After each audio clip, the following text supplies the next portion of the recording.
Hi everyone, this is Yad from Gig Productions and welcome to this tutorial talking about the Canon EOS R5C and the difference between it and between my previous camera, the Canon EOS 1DX Mark III.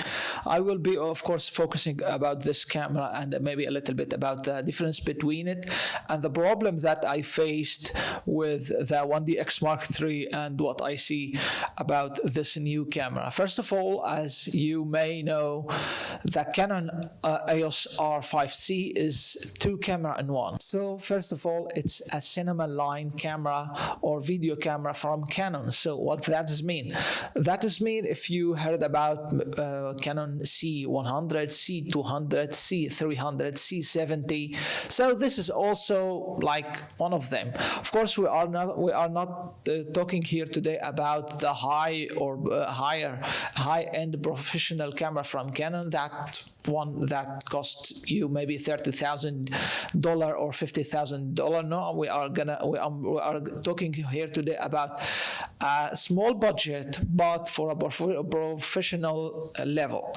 So this is also one of the affordable one that anyone who really want to have a good footage that can afford. Of course, if you want, of course, you can go also with another or cheaper option like this, or has some features like this. For this one can have or has C-Log 3, so you can record in C-Log 3, and this is what also make it maybe a little bit stand out from the same maybe cameras from Canon, but that they don't support C-Log 3. This one also can record the RAW ST and the RAW LT. So we are assuming here that the RAW ST and that is the biggest file sizes and also has more information to color grade. The RAW LT is still a RAW footage, but it's a little bit less in the size and less in the information. But for the rest, you can go a 10-bit with this, you can go 8-bit with this, you can go 12-bit with this, and also, as I mentioned, it supports C-Log 3. The weight of this camera is around 600 grams. The 1DX Mark III, the body of it, it was 1 kilo 500 grams, around 1 kilo 500 grams. It was so heavy. If you just have a lens on the R5C, it's like around just the body of the 1DX Mark III, and that was one of my major problem with the 1DX Mark III, because every time I just put a lens on it, it's around 3 kilo or 4 kilo, depends of course on the lens. So that was really a big problem for me, even when I want to purchase a gimbal. So I want a heavy end or a good gimbal that can load all that weight on it. I had also another problem with the 1DX Mark III. I bought when they just released it that that one supports CF Express card, but this camera support of course the CF Express card and also the memory card. And the best brand now in the market, everyone talking about Angelbird, so they have also a very nice CF Express card. If you want to purchase one of them, they support one of my videos previously, and they sent me also a memory card. So it's not now, I'm not doing now any ads for them, but it's really I'm talking here about my experience. Of course, there's also many good brand out there that also competitors with the Angelbird.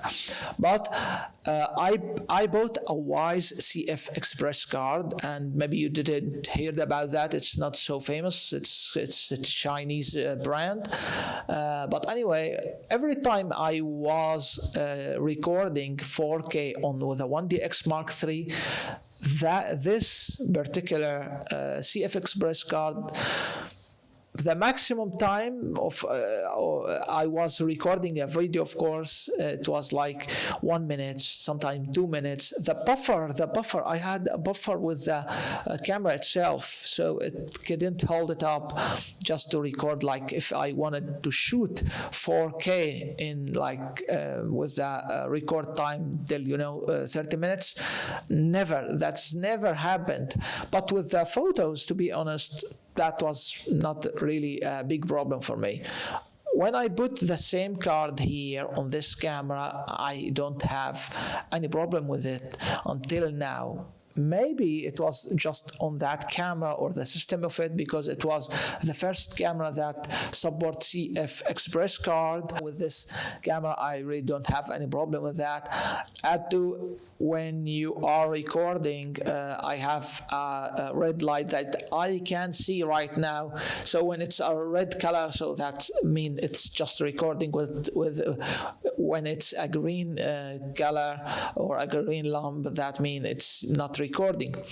Add to this, had also a flip screen that I can see myself.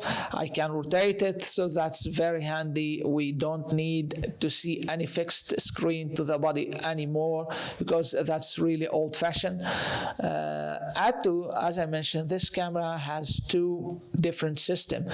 So the video system is just a video system like a C1, C200, C100, C200, C300, C70. I didn't get my hand on any C70 until now, but I know, of course, that the C300 and all the rest of that series. But when you flip the dial to photos, so you have like any DSLR or mirrorless camera from Canon with another system, a whole another system. The thing is, though, still, that's very handy because you are paying so much money for this camera, but still you have, or you are able to, of course, making photos and also making videos. Add to, the sensor of this camera is 48 pixel, so it's not like any camera. Add to, also this camera has a fan in it, so that may help the camera to cool up or to cool down, and having no issues with maybe a lot of other cameras from Canon, maybe R5, R5 II, R6, R8. I purchased this camera particularly because I am doing now a podcast on my second channel. I will put the link for it in the description. It's in Arabic and Dutch. So, but I need to record a podcast, and as you may know, podcast, it's sometimes 1 hour, 2 hours, depends on the on the guest also. So I want unlimited recording time. I will put also a link for the website that you can check the record limit time for any camera on it. It's very handy, very nice website. So for the rest, the big problem with this camera until now, the battery lifetime.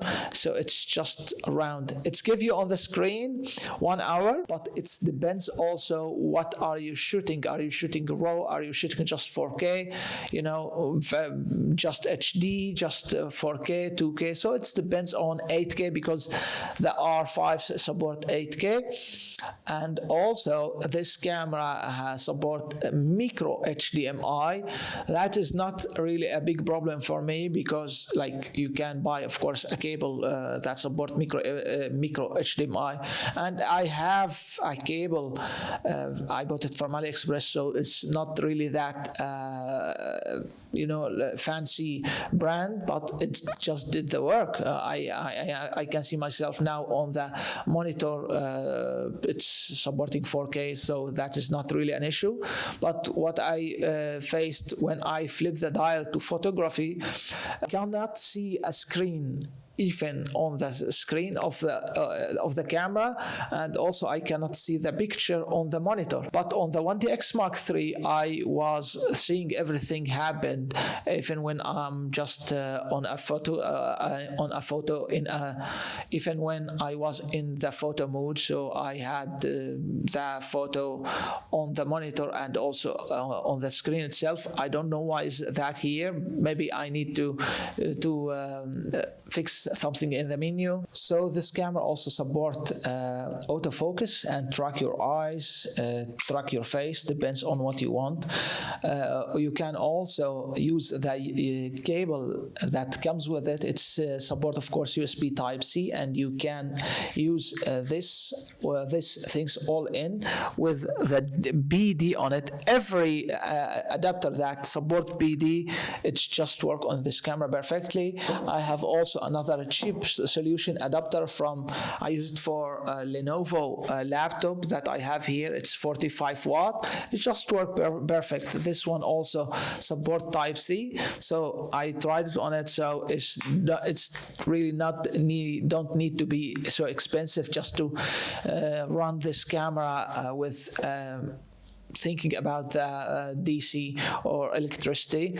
There's also many options out there that you can buy like buying an Anker power bank, but it's also a little bit expensive, around €100 or $100. So it depends on, but anything that support BD, any adapter that support BD, this one is from Momax. They sent it to me once, so very handy. It's support everything, Europe, United States, and also UK. So very handy, has a lot of outputs here, three USB Type-C and 2A, and still you can use it here also if you want just to put anything from the outside.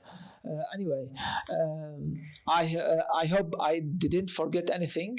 So if you have any question, please let me know in the comment below. Thanks a lot for watching. Peace.